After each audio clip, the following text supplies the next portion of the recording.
I'd just like to let everybody know before we start the podcast, there may be the odd swear word during Fighting on the Inside. Also, some of the subjects that we cover, especially those surrounding mental health, some people may be affected by these conversations. If you are, then you can find information and help in the show notes. But please, other than that, enjoy the show. So, another massive shout out to our big sponsor, Mangata. Any companies or small businesses, large businesses out there looking for payroll, look no further. With 20 years of UK and global payroll experience, you'll be in incredibly good hands. They've got very competitive margins and very, very easy to set up for agencies and candidates. And once a candidate has been referred, they will be contacted within 30 minutes. You really can't ask for much more. So you know what to do. Go down to the description, click on their website to check them out. It's mangatapayuk.com. And thank you so much to Mangata for sponsoring this podcast.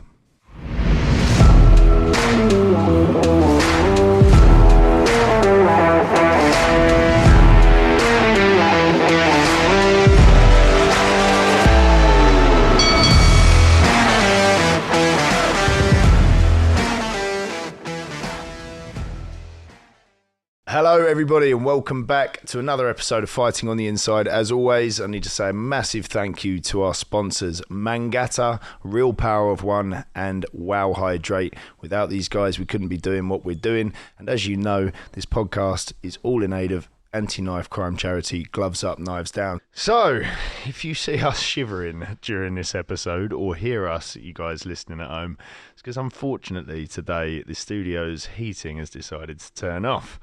So me and Johnny could only cuddle for so long. I'm trying to style it out like I'm not cold. Luckily, our guest today is wearing a hoodie. We have the awesome Craig Richards, Craig the Spider, on with us today. So Craig, how you doing? I'm good, thank you. I'm good. Good man, good man. Just fortunate I brought my jumper. Oh, that's it. Rub it in. It's Baltic. We got any sponsors who'll pay a heat in? Yeah, I was going to say, yeah, we shouldn't give too much to the charity, and we're going to pay our heating bills. That's how generous we are on this show. Right, Craig, first question, mate. I mean, I'd like to know, where'd the spider come from? Well, what happened is I kept sparring in the gym and I was hitting everyone from shot selection from everywhere. So a few people said, it feels like he's hitting me from everywhere. He's got more than two arms. And he said, yeah, well, that's why we call him the spider, because he hits you from everywhere, every angle. You are so tall for the weight too. Yeah. That's like, I'm looking up and thinking, it's a different breed. It's mental that I used to actually make super middleweight before. Wow. Jesus. But, how old were you then, last time you made super middleweight? Well, 2017... 5 years ago. Yeah, so I was 27, 32 now. 27, so you're fully grown. I mean, usually, you know, you hear about grown ass people man. Yeah, you think it's still, because I know when you get older, it gets a bit harder to get the weight off. But 27, that you should have been. The thing is, I think like I'll take boxing very serious from even before I even turned professional. So like my diet was I'm very like disciplined in terms of like I wouldn't even eat a chocolate bar. Yeah, but you look like you would naturally stay slim even if you didn't box.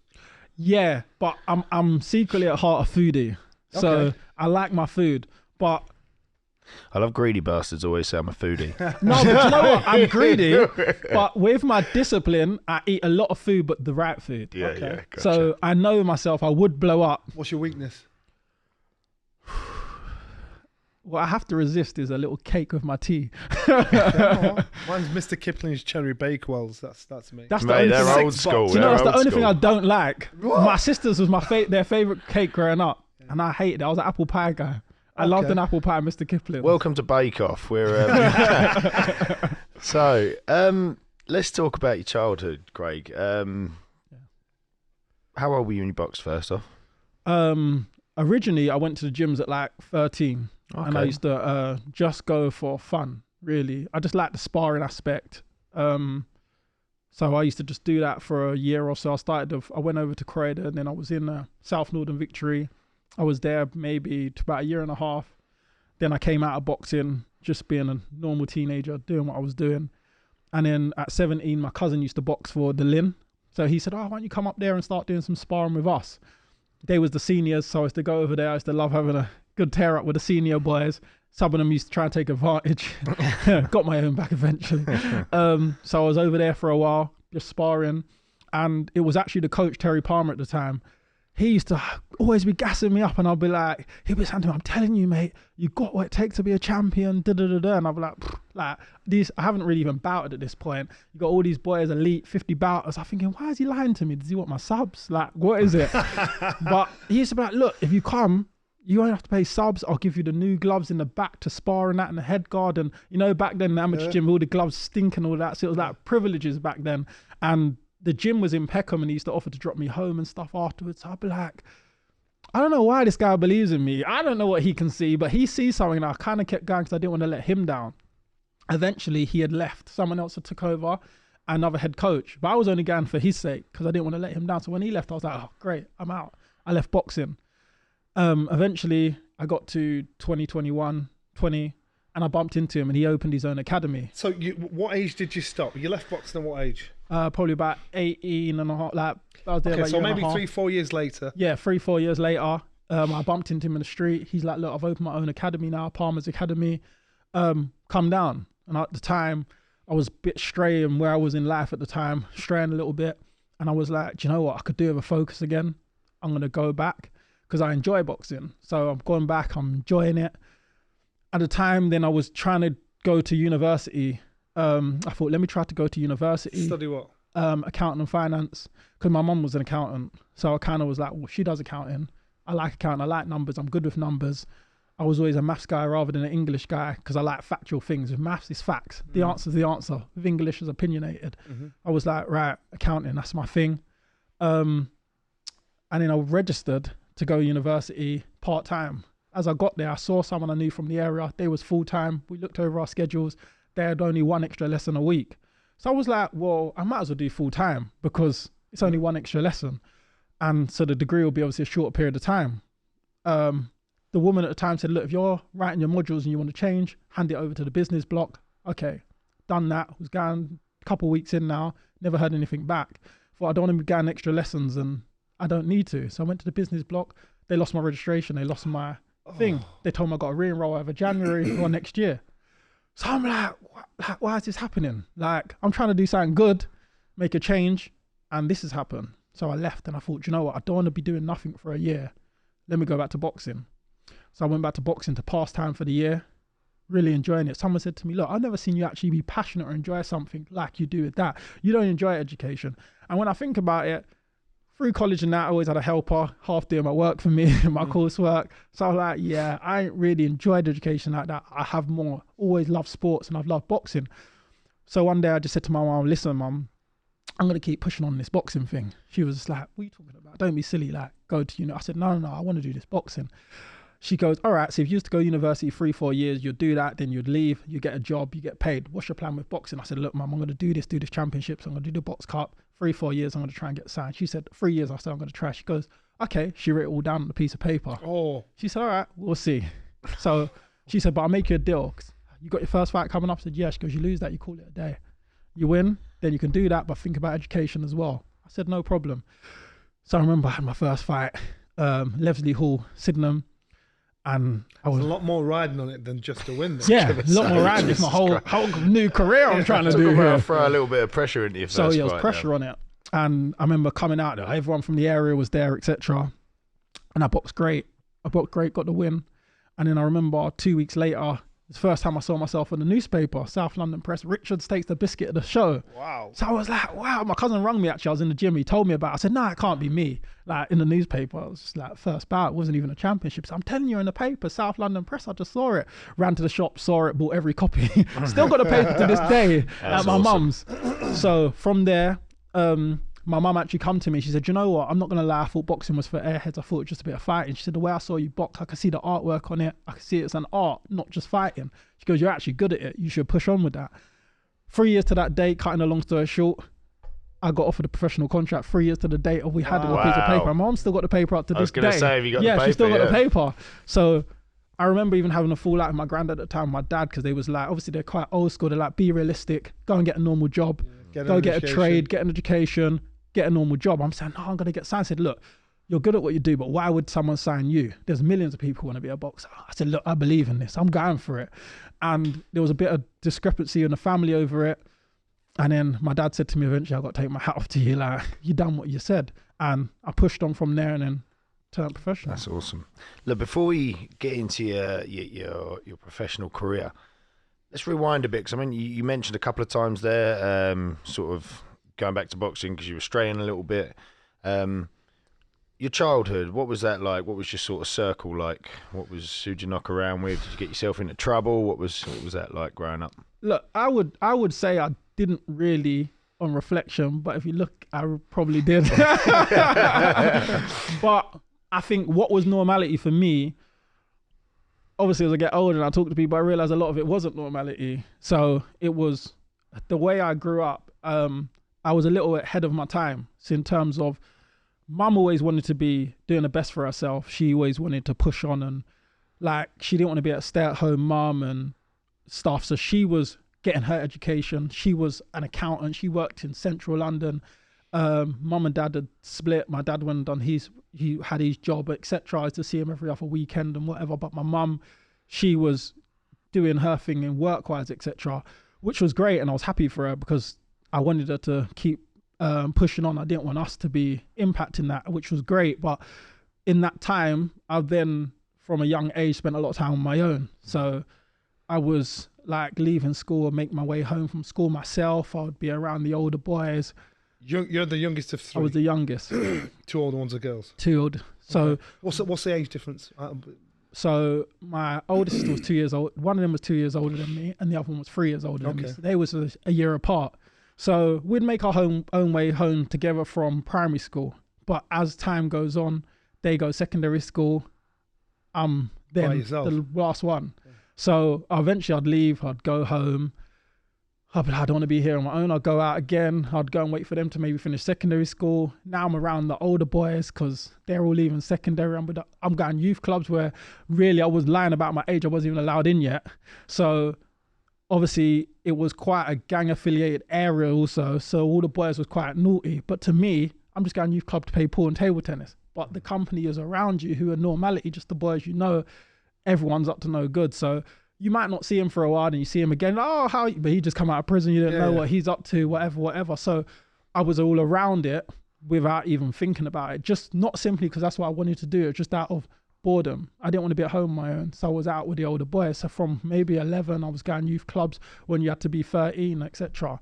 So I ended up in a cycle where people are associating you with certain people, what you're really nothing to do with. You're just a kid going youth clubs and stuff. So you end up around in a mix-up of things that you didn't plan for, if you know what I'm saying. Yeah, of course. So, and then you learn to just develop through life. How was peer pressure at that stage? Was there much peer pressure? There obviously was peer pressure for people, but I was quite always a strong-minded guy. So like when I was out with all the boys, I was literally the only one who never smoked, or I would not do certain things that maybe other people might be getting up to, in terms of, like, we could be out, I might be in year 7 and the older boys would come to my school like, go and punch that boy up or something. Yeah, you're one of the young boys. And I'm like, why would I do that? Like, because we told you. I'm like, no, I'm not doing that.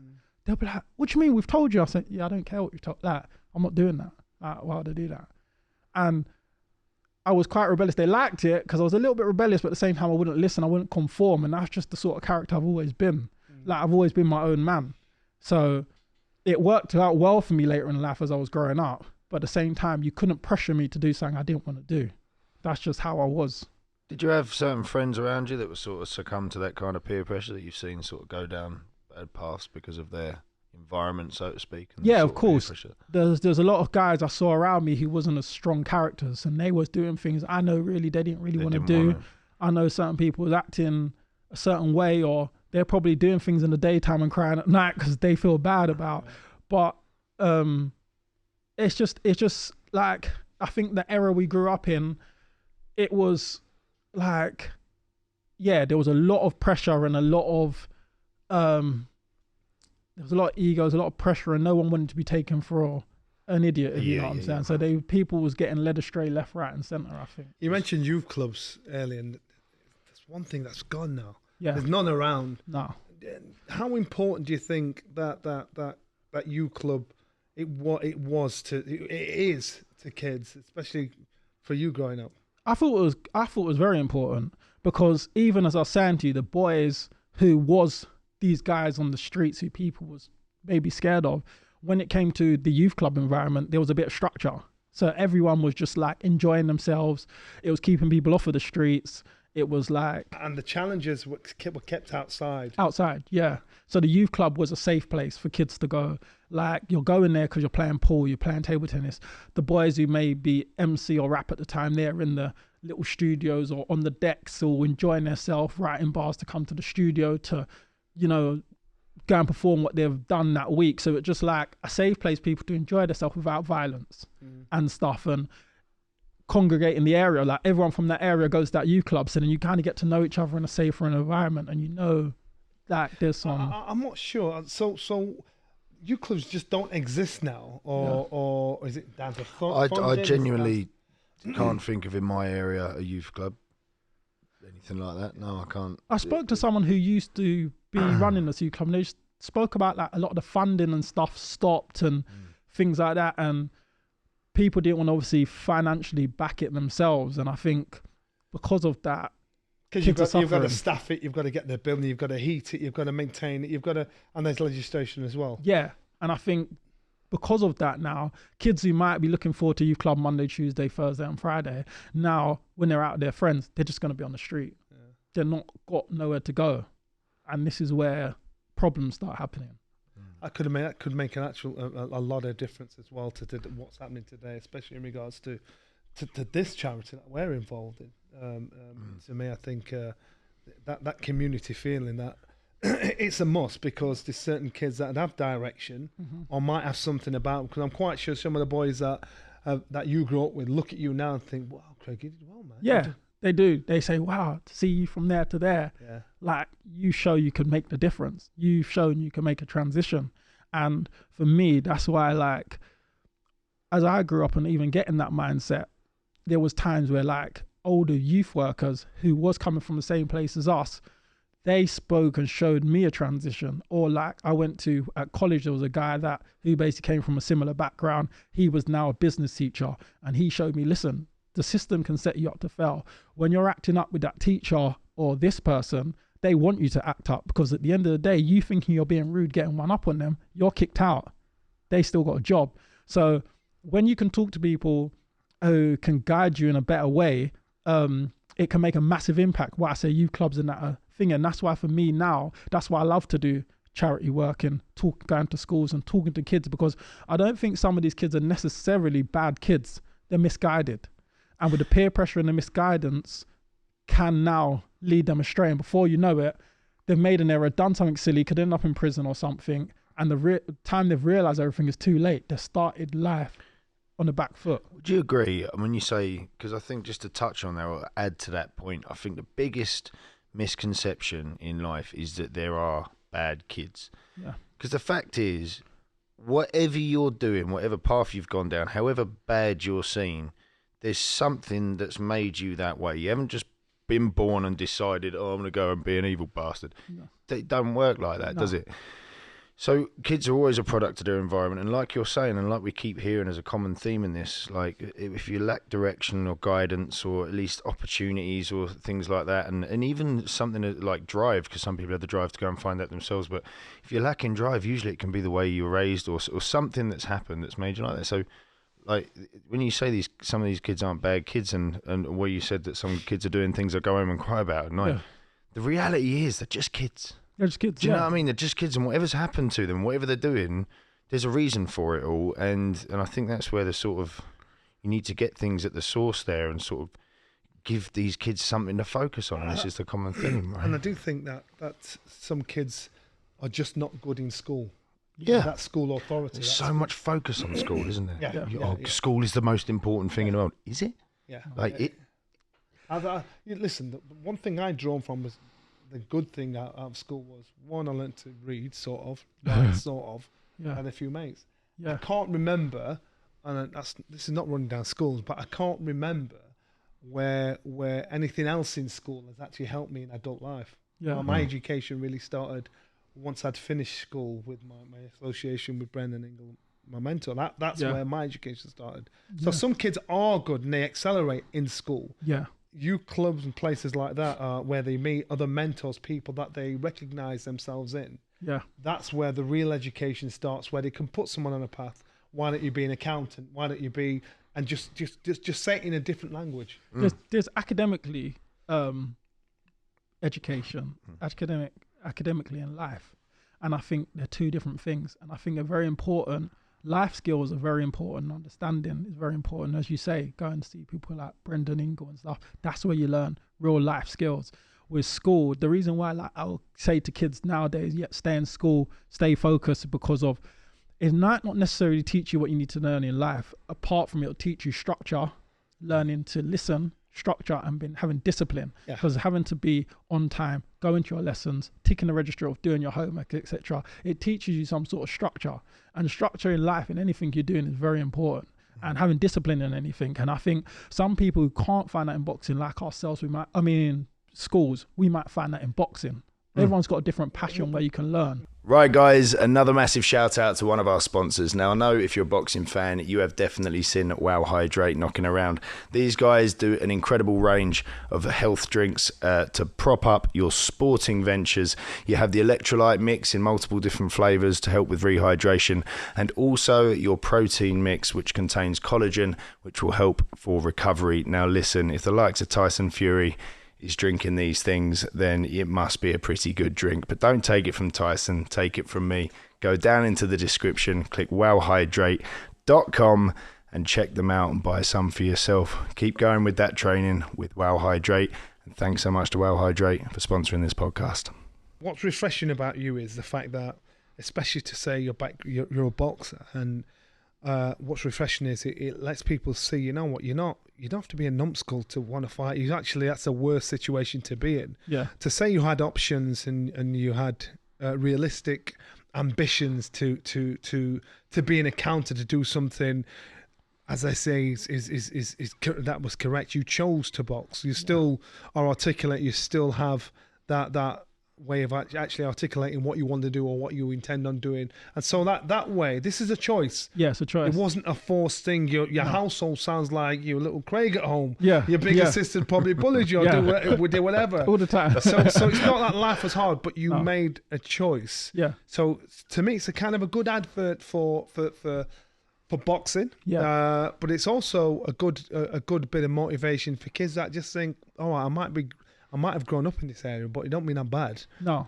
The thing is, you get loads of paths, and that's why I had all the options of paths. I could have gone down that route, stayed down that route, gone the education route, gone the sporting route, and you got to reflect and you got to really think, what do I want to do here? And for me, you can see that route's not for me. That route's not for me. This route will lead to something, and it's just about being aware and smart enough to understand. Because I'm the sort of person that can learn from someone else's mistakes. It doesn't have to happen to me for me to learn. I'll be hanging out with that friend. We're doing the same thing. He goes to prison. Okay, so if I go and do that, I could go to prison. I get the sense that you are probably amongst your friends or in the gym. I haven't been in the gym. I don't know how it works, but I bet the action, the laughs, the jokes, the conversations are actually you're at the centre of a lot of it. Yeah, that's what I am. Yeah. I'm the wind-up. And I actually get that because, again, what boxing creates, it creates that family environment, that social environment where you feel comfortable and part of something that is positive. Yeah. And so that's why I'm slightly a gym rat as well. Because for me, I don't drink. I don't enjoy going out partying or raving because of where I don't drink, and I'll go to a rave. In my head, I'm thinking about a combination or something in my head. I'm thinking, oh, but if I shadow boxing like that, I could catch that shot. Some girl comes up and says, sorry, I thought you were. So for me, like when I'm out of camp, I get a bit lost mentally. I'm like, I'm bored. What should I do? I start watching boxing. I'm like, I go shopping or something. I'm like, yeah, it's good, but I'm not really enjoying myself. My first drink was when I retired, and we went out from boxing. Yeah, so we went out, and so I thought, right, this is it. I thought I'm gonna do it now. So I thought I'd have what was it, a martini. Oh, yeah.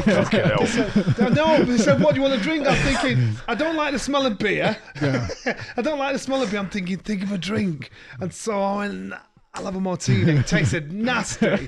And I had changed it to red wine. I got to about, I think we went out at 7:30. Yeah. By 9 o'clock, I was ringing my wife to come pick me up. I was absolutely gone. Finished. You know, that was my night done. And you just actually feel, because when you get that freedom, Yeah. when Like, you don't have to, what do I do now? You're like a school leaver Yeah. at an early age, and that's changed now. I know what drink is, but what I'm saying it's You think about doing things you can't do. yes, yeah. You But think, "I wanna then you drink." suffer the responsibilities of an adult when you mess up. Yeah. Whereas when you've boxed all the time and you're in that bubble, you can kind of get away with it because this is what I do. Yeah. This is my focus. This is my stability. Yeah. But you see a lot, probably not just boxing, but you see a lot of people falling, crashing by the wayside because all of a sudden when they've not got to stay in at a certain time or eat certain thing, Yeah. they lose their mind We need structure. Yeah, you need structure, and that's why most sportsmen you'll hear within 5 years after their career's over, drink, drugs, common. whatever. Yeah. Lost. You so you seem like somebody from a young age that kind of had your head screwed on. So in terms of your structure and your discipline and your path, you kind of had a handle on that to some extent yourself, right? Yeah. From what I hear. What were you like? What was your emotional disposition? Were you ever an angry kid? Did you ever get into fights? Did you enjoy that? Were you reactive? Like, what were you like? Were you placid as a youngster? Like, I think like myself, I've always been quite the same as I am now. I just Laid laugh back. a lot, laid back. I was always Lovable rogue. Yeah, and even like there's a time where obviously being out and about, being around certain people, you might get like a sense of reputation. People might say, "Oh, I've heard of him," or whatever. Then they meet you and they go, "You're." I didn't picture you to be like, "So what do you mean? What's wrong with me?" Like, no, I heard about you, but I didn't think you was gonna be. You're proper cool and chill. Like, what did you think I was gonna be like? some So cold it's stone cold killer but or it's something. like, Yeah. I've always been myself because I'm one of them people who've always been real to myself. So like, I don't put on an act. So like, people be like, "Oh, but you ain't talking like him or you're not acting like him," because I don't want to. So it's just like, I've always kind of had my head screwed on in terms of, it's like now being a boxer, people expect you to be like big, aggressive kind of thingy. You can't be with us as a fighter. You can't but be like that. me, as you see, like I'll be in my fight weeks laughing, joking, cool to anyone. Like I don't pretend to have this angry demeanor.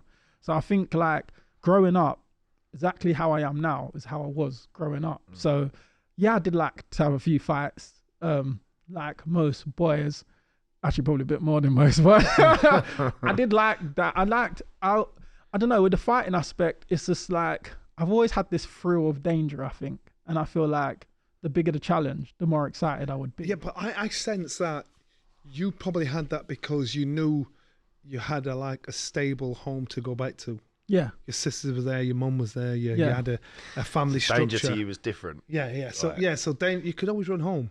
Yeah. So that was probably why you'd always be a bit of a chancer, and maybe you would have spoilt one out of your family. Yeah, I was. I was always looked after in terms of, even when I used to hang out in the area. So my sisters, you can see what they're like at the fights.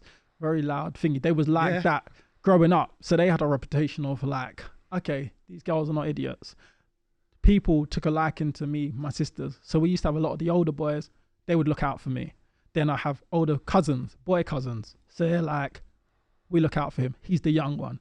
So I always had a lot of people, even in the area, very well respected people, always around me. So when it really ever went left, I would always have people to always fall back on. But at the same time, I didn't mind, like, for example, if I was walking down the street, and I was with 4 of my friends, and we got an argument with one boy and everyone wanted to beat him up, I wouldn't necessarily want to be involved with that. Mm-hmm. But if I was with 2 of my friends and 10 boys come, I think, oh, this is good.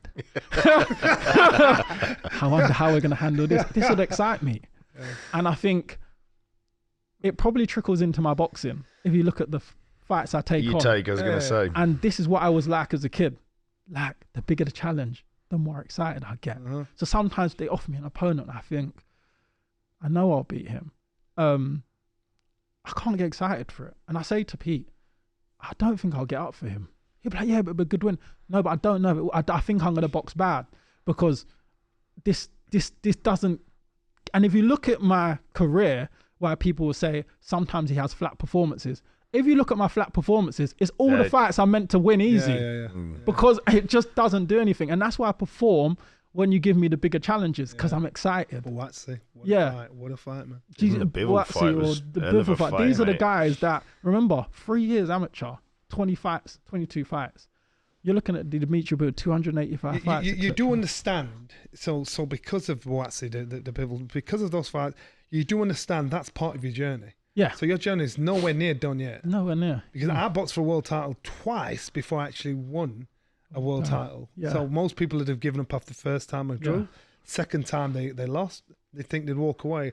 But once I'd won it, I'd look back and think, that was the best thing that ever happened. Yeah. So those losses that you incurred, that career path you've incurred, it's part of your character building. It's part of your experience. But I feel like that's why a lot of fighters coming through now, they'll look at fighters like yourself. Your journey probably inspires a lot of fighters because a lot of fighters now, they'll look at someone like Floyd Mayweather and they go, if I take my first loss, it's all over. Yeah. Because he finished unbeaten. Fighters like you reigned for years and years, world champion. You had hiccups on the way. You had learning fights on the way. You come back, you show persistence, you become world champion and you dominate. So it showed all them losses wasn't like losses. They was building lessons to build you, to get you prepared to be the ultimate you eventually. And when you got there, you dominate for ages. And I think this is what everyone has a different journey for a reason. For me, as I say, I've always been quite strong-minded. I'm not looking at it like, I took a loss, this is the end for me. I'm thinking, right, I need to get back to the gym. I need to improve. This ain't happened again. Twice now. I need to learn. And I think that's where I'm at. So you have that mental strength, that character to not, obviously we're all going to be a little down when we've lost a fight, but to think, right then, I'll fix that. That won't happen again. Instead of thinking, I'm done, I'm out of this, I'm no good. I'm just thinking, right, how do I get better again to make sure this don't, where did I go wrong? Yeah. Do you know what that's like? And it does shine through when you speak about your sort of mentality around things. That's the old school mentality, isn't it? Because it's definitely something, like you mentioned Floyd Mayweather, there's something about boxing now that came off the back of Floyd that made everybody scared of a loss.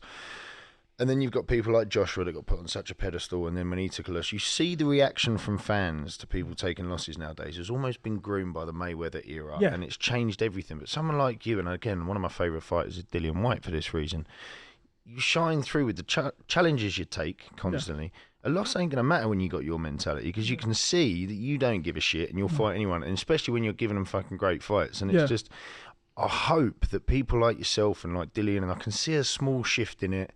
We're going a little bit back to that old school mentality, and like you were the champion of that sort of, you know, saying that in that era, you're the biggest example as well. Like Craig has said about coming through losses, and they meant fuck all back then.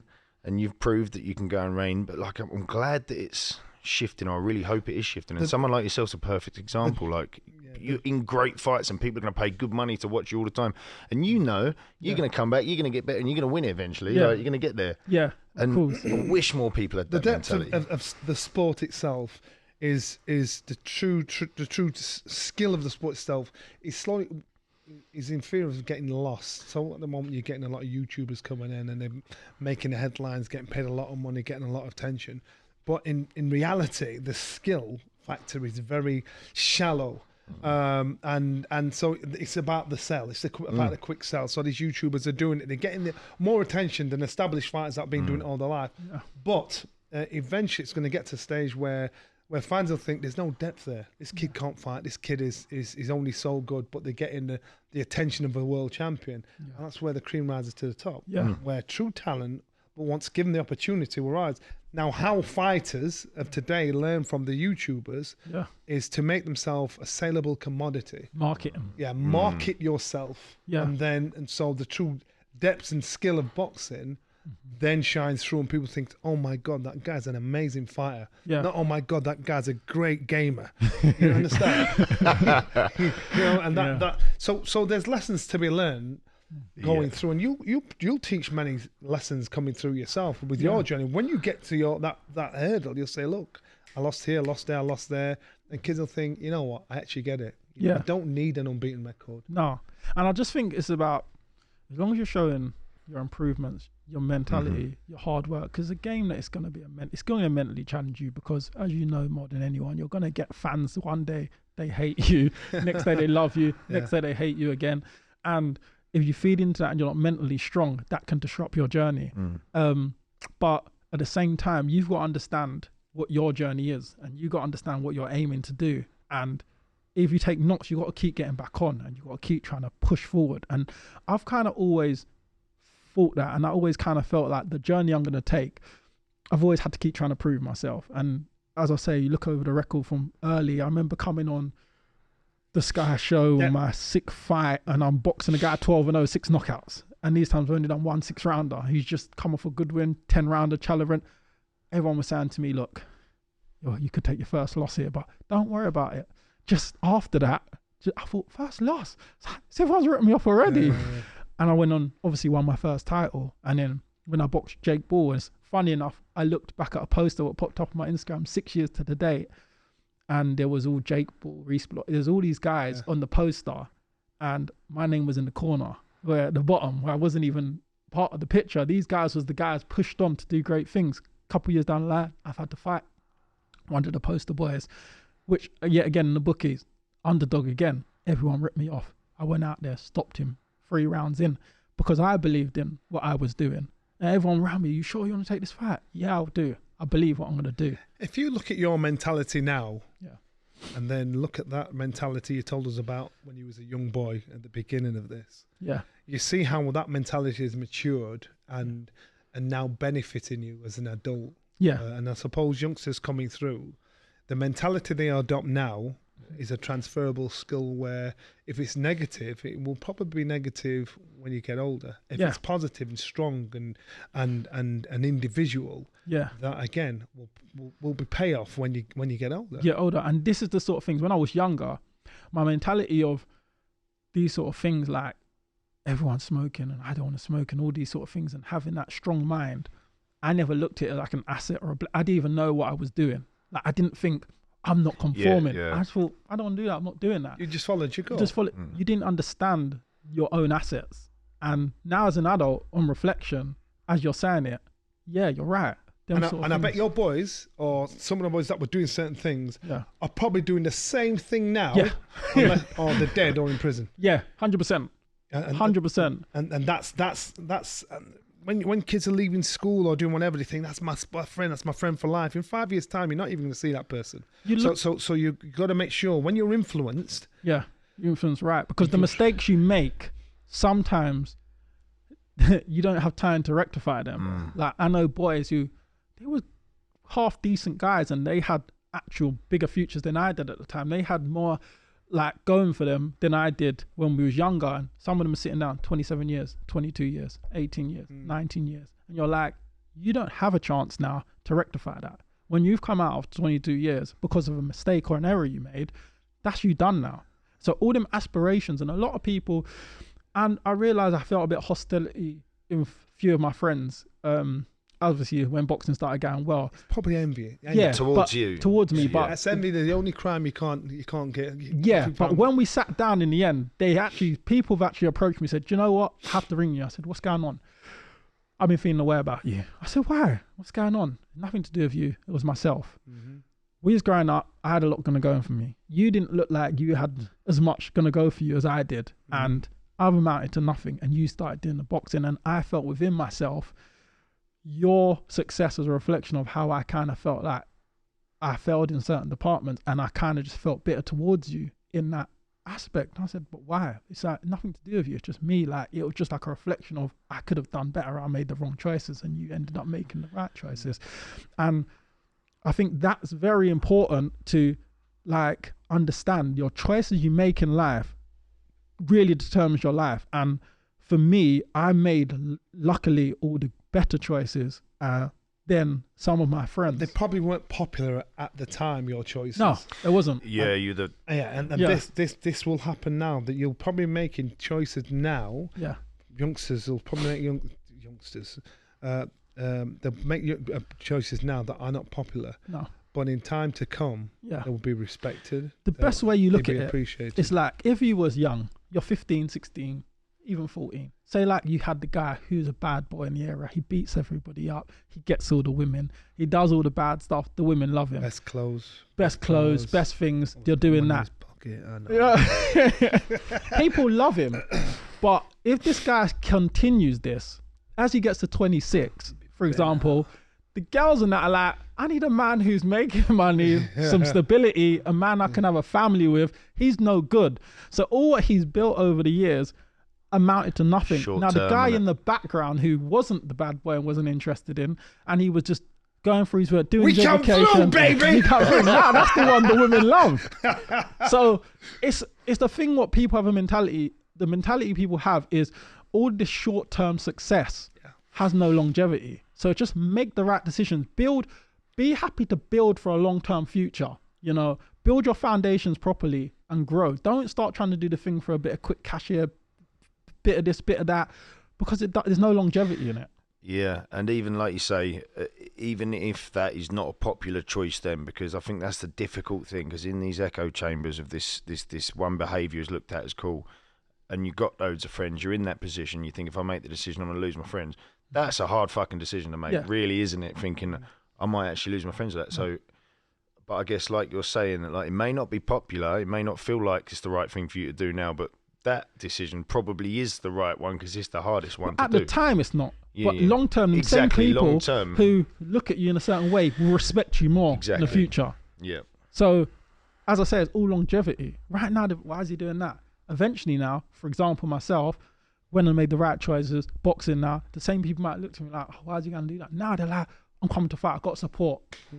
What you're doing, that's big. They'll understand down the road. What's that feeling like for you now to have these guys come watch you and like sort of build your fan base, come from where you come from? And it's nice because I was having this conversation the other day, my dad come and saw me, we were sitting there and he's like, you know what?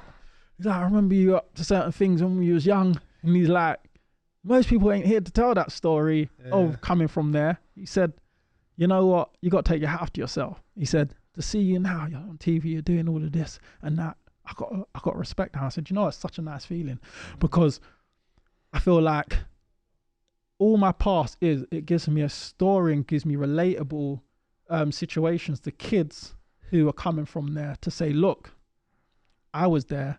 Look where there's a way out.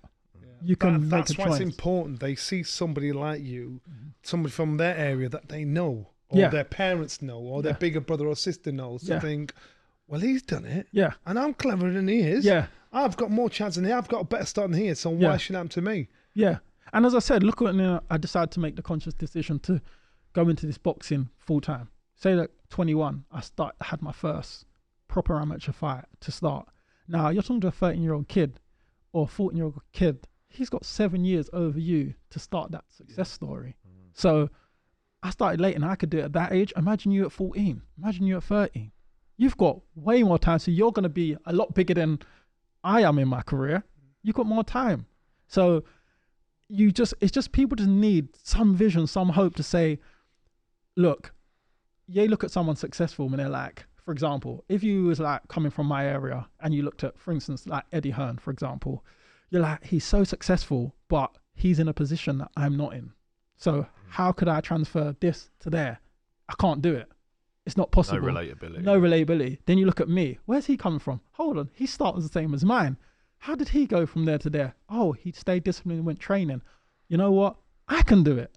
And that was the difference for me when I was talking to youth workers, etc., because they was coming from where I was coming from. So there's a difference when someone's talking to you out of sympathy and empathy. When someone can relate to you and they've been where you've been, you're more likely to listen.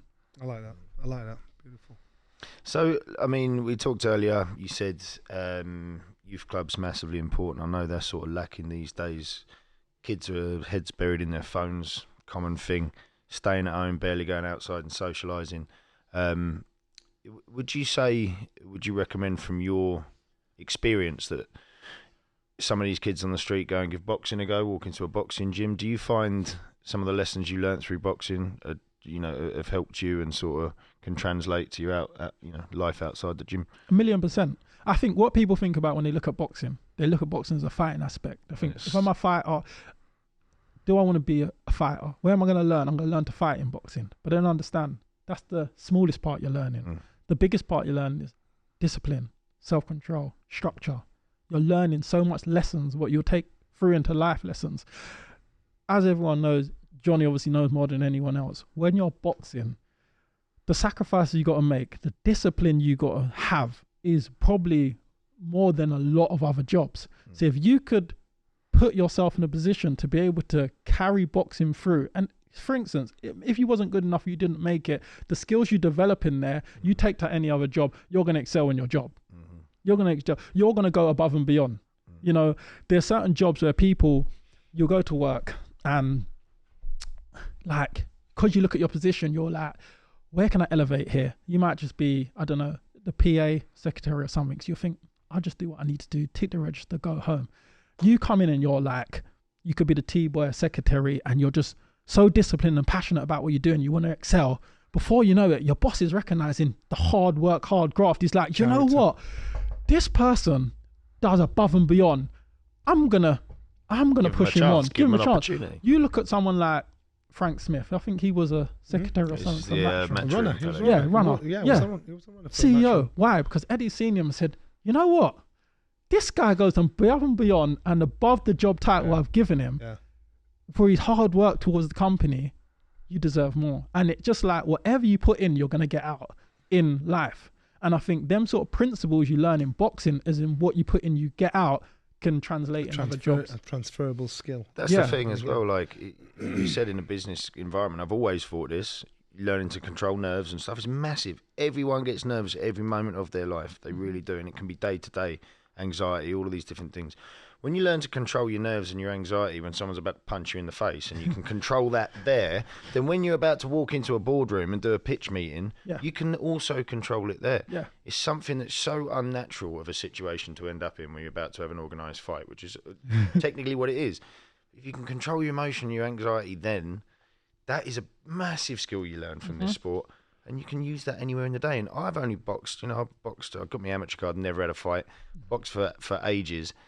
And that was the biggest thing for me. Never boxed like in competition or anything. So you don't have to go through and be a pro. Like you'll get so much out of this sport. And what it taught me was to not be fearful and anxious in situations where I always used to be. Yeah. Because if you can handle it there, when it's you and them, and like, and again, you get humbled on that. But if you can handle all of those things, then you'll realise how much easier you handle them everywhere else. Because you have a lot of weight on your shoulders, carrying on your own in boxing. So that's why when you get put in other situations, which is a lot of pressure, all eyes on you, demanding situations, you're not overwhelmed. You don't swallow it. You just go, you know what have I got to deal with? Chest up, let's get this done. Yeah. What would you change if you spoke to a young version of you, a 15-year-old version of you? Would you change anything? If you had to give advice to a 15-year-old version of you, what would you change? Or would you change anything? I would change of myself. The only part I'd say I lacked in the discipline in when I was young was getting up on time, going to school, doing my homework, the structure. I felt like I took a little bit of advantage, mum being at work and things like that. Rolled up on a third class or something. I used to come in at lunchtime every day. Wow. Yeah, I was coming at lunchtime. Eat and leave. That was 2 lessons in, that was me, home. Like, that was where I would say I would have had more structure in terms of as a kid. I would have, I think one thing I learned in school, and I don't need to even get religious in it, but like, obviously they always say you reap what you sow. I remember there was a stage I was going to church and I wanted to pass some exam, and I sat there every day before I went to bed. I just prayed. I never done the work, but I prayed. So God's got me. He means God's gonna do it. Come down and fill it out for you. God's doing it. I'll just I opened the paper and I was like, "What? God, I was praying. Why the results not what I asked for?" I realised at that moment, that's my first lesson in. You get in what you put. You get out what you put in. Yeah. I wasn't putting the work in. I was just fingers crossed, and that's when I learned. Hello everyone. So, for those of you that may have noticed how good myself and Johnny have been looking throughout this podcast, that's because we are donning Real. Now, they produce high-performance sportswear inspired by boxers. Boxing is as much mental as it is physical, and Real believe that it's a combination of physical and mental strength. That is where your performance potential lies. Unify body and mind to realize the power of one. Real fights for enhanced mental well-being. So whether you're a seasoned boxer or new to the sport, Real will empower you to test your limits. You can find them on Facebook and Instagram at Real Power of One, and you can find their store and their newsletter over on realpowerofone.com. And take it from me, this genuinely is some of the most comfortable and high quality sportswear that I have ever worn. So it's realpowerofone.com for sportswear inspired by boxers. And thank you so much to Real for sponsoring this podcast. Isn't it funny how your work ethic as a youngster wasn't there, but your work ethic as a fighter is above and beyond? But then when my work ethic, when it came to sports, on my football team, I would put work in. It got to the point where sometimes I looked like I was a bad sportsman because I was so passionate. If I was playing on the team, no one would pass me the ball, no one weren't passionate, I'll walk off the pitch. No. I'm serious. I would walk off the pitch. I would play. My cousin would tell you, we'd play family games. Literally, just uncles and dads. If I'm not getting the ball and I'm seeing you're not in this, I'm walking off. My mum said she's never seen someone so passionate into winning. I was like from a kid, I'll be playing a video game. My mum would hear me crying and she'll go, what are you not doing to him? Going to my dad, stop troubling him. I'm not doing anything. It's him. Did you touch him? No, I didn't touch him. He won't be crying like that if not. She said one day she had to come and creep through the thing and watch through the door. And she saw, well, as soon as I lost, I'm throwing the game, I'm going mad. And she's like, what's wrong? Oh my God, I would have had so much fun winding him up. No, but then I was the wind up when I was winning. But I was so determined on them games, I'll be smashing them. So I'm so used to winning. Don't let me win. I didn't know how to handle it. And then obviously over time, and that's why I say, I don't really feel to change anything in my life because of every lesson I had in life shaped me for the future. I was on a football team one time and I'm not going to blow my own trumpet. I thought I was the best player. I think up to now, I was a top goal scorer. When I was on that pitch, I was feeling myself. I thought I was the man. Yeah. But the guy kept subbing me. 70 minutes in, everyone's like, why are you subbing him? He's our top goal scorer in that. They'd be like, no, he needs to come off someone else. And I was like, this don't make sense. Maybe I think I'm better than I am. And one day he pulled me on the sideline and he said, you know I sub you, don't you? I said, no. He said, you are good, but you know you're good. And you've got that attitude. He said, I have to humble you. He said, your attitude is why I take you off. Because you feel like you've got that, you're not humble with it. You've got that sense of arrogance in your sporting. So I take you off all the time.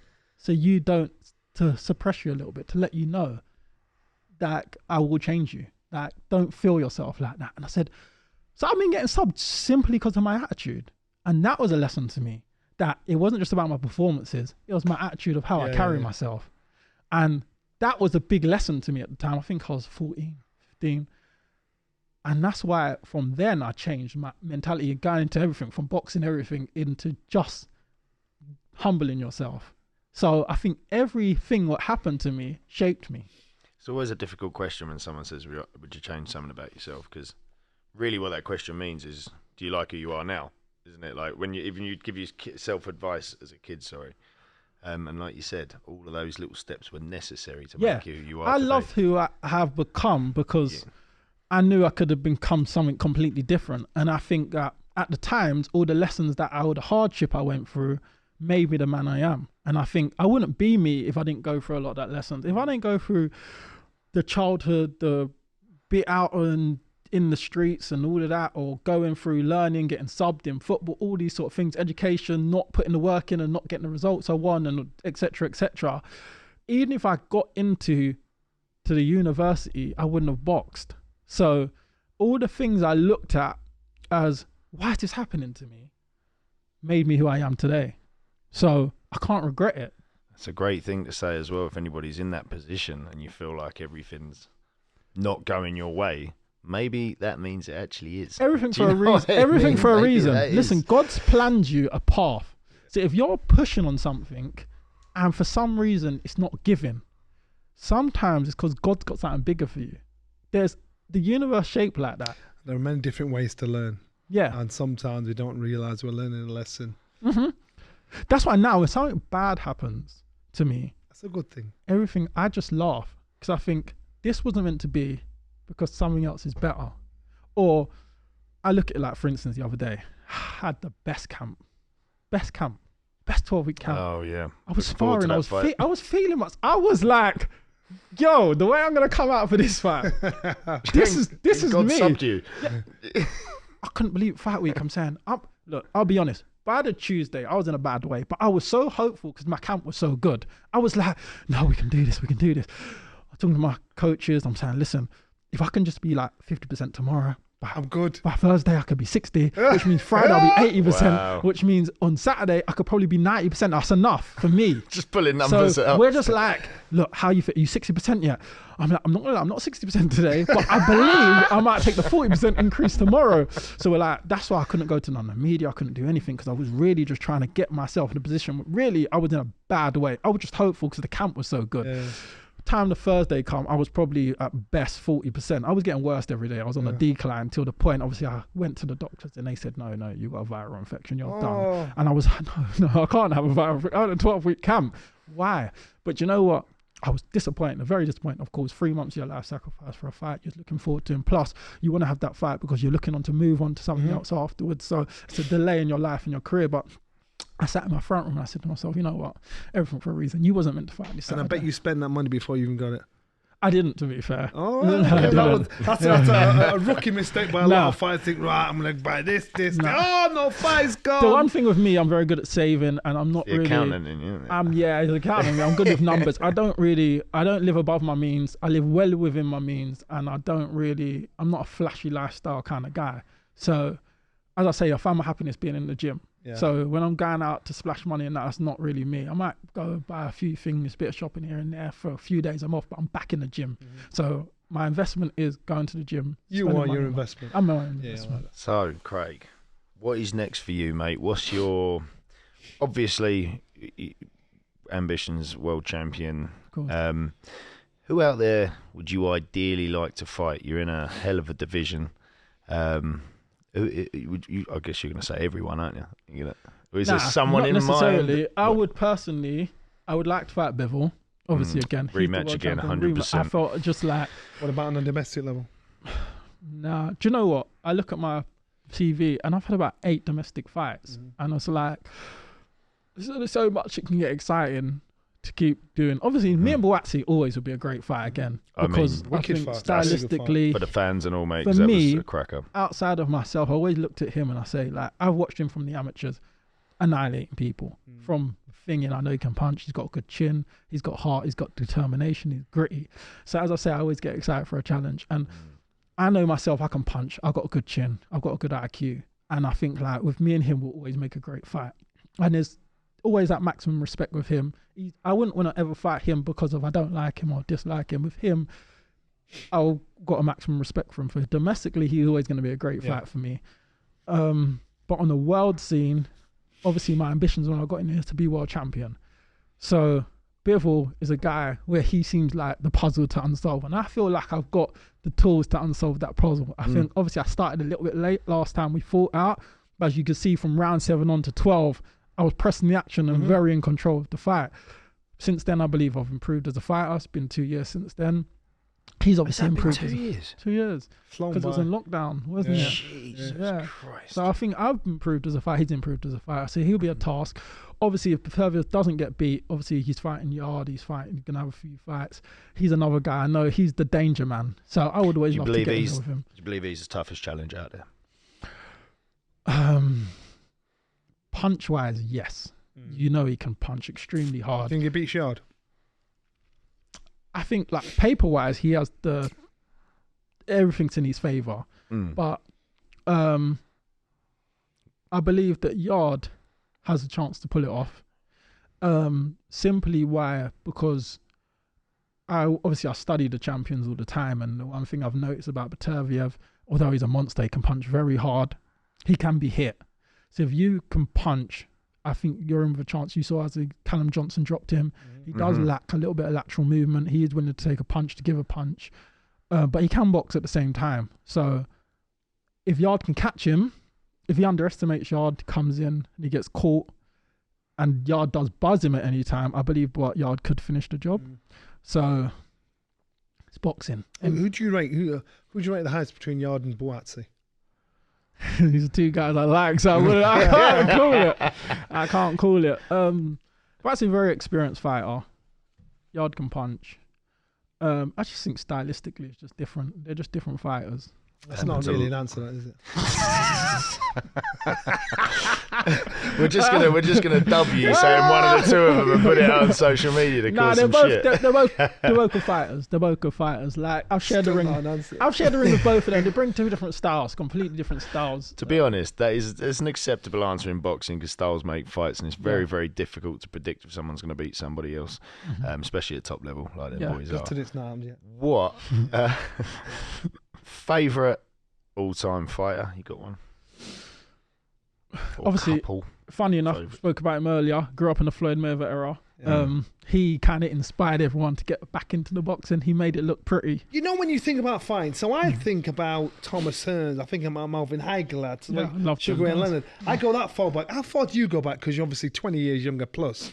I go back. I watched them. You go to Floyd Mayweather? No. I go back because even before Floyd wasn't actually my favourite fighter before Roy Jones was. Tony was. I used to like Roy Jones. I liked the flashy. Obviously, I remember the Nassim days, the Lennox Lewis days, the Tyson days.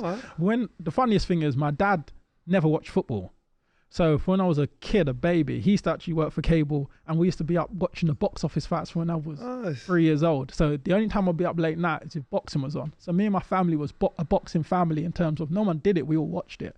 So I remember watching the Lewis versus Galotto days, the Tyson Bruno days, and all of that, and the Nassim days. I remember the first time we went over to America to fight Kevin Kelly, and like this was the era that I was not bad. No, but this is what I grew up. This is what I grew up watching. These are the days was my boxing days, the Nassim days, the Lennox Lewis days, the Tyson, you know what I'm saying? And obviously there was obviously Eubanks and Ben etc. Going through them days, box office days and stuff. So that's where I actually enjoyed boxing. And funny enough, when I was little and I used to watch Lennox Lewis, I'd be like, I don't even rate this guy. Like, I was more of a Tyson guy. I was a casual starting out. As I got a little bit older, 7, 8, I realised the art of what Lennox did, how great he was as a fighter. And I realised this guy's actually underrated. Like, his boxing abilities, IQ, this guy knows what he's doing. And I remember when he boxed Shannon Briggs. At the time, I was actually... bad fight. That was one of the best fights. Yeah. I remember at one point he turned his back and ran to the corner because Shannon was pressuring him. Yeah. And then he came back. I remember when he finally took the shot and he just looked at Shannon and just went, pow! Dropped him. I said, nah. I think one of my favourites, was it not Razor Ruddock? Was it Razor Ruddock? God, who did he fight? Who did he fight? But Lennox could chop people to bits. Yeah.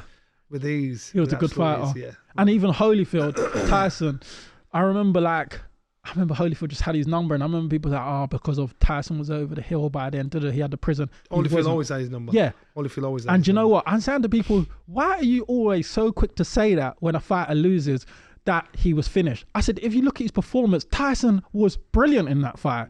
He threw the combination punches, he had the head movement, he just got nullified. You couldn't bully him. They sparred together when they were youngsters, and Holyfield always had his number then, and that's why Holyfield knew he'd get it. The direction Holyfield threw his shots, Tyson ducked into him. Yeah. That was always going to happen. Remember, Tyson's used to fighting tall guys, 6'6", 6'7". Your style is made for a certain body structure. So when he's in a heavyweight, most people are that build. So you know how to duck underneath, you know how to nullify them because they're trying to work at long range. Tyson's the anomaly, isn't it, for the other person? Then he's now got someone around his height, just a little bit taller than him, but short, stocky. Yeah. That's not what he's used to. Yeah. See, we're getting too technical now. Sorry, I lose myself. That's why you can't ask me about boxing. Hey, listen, that's the beauty of the sport, and I think what you said earlier about when you sort of, as a casual fan, and after watching it a little while, you start to respect the sport, and your favourite fighters change. But I think that is truly when you realise that boxing is not a fight. No, it is a sport, and once you've understood that, it's a very, very fucking addictive sport, isn't it? It's addictive, but as I said, it's got to be a balance in boxing sometimes in terms of, for the casuals, you need fighters for the casuals as well. And I think like heavyweight boxing, brawlers. Heavyweight boxing, people want to see knockout. Even myself, when I'm not boxing, I'm a casual, I want to see a knockout.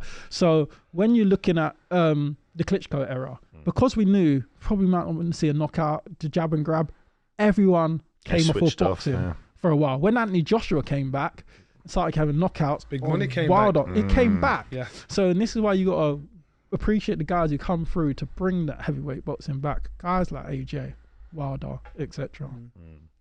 Right. Well, look, Craig, thanks so much for coming on, mate. It's been brilliant. Been a great little chat. I thought I could talk. Mate. I get my whole family's like this. My mum, my sister. Hey, listen, you're a good talker, mate. Very articulate, Very and like I say, very passionate about the sport, and I loved your story as well. Thank you. And again, bang on message, exactly what we're trying to get out of this this podcast. So you brought a lot to the table, mate. Oh, thank you. Thank you a lot for having me. And obviously, cannot wait to see you back in the ring, mate. I know you obviously Can't were wait to ill be back. last time, but now having chatted to you, I can't wait to watch you back in there again. Do your thing. Appreciate that. Thank you. Right, man. Right, and to all of you guys at home, thank you so much for listening to another podcast episode of Fighting on the Inside. We'll see you next week.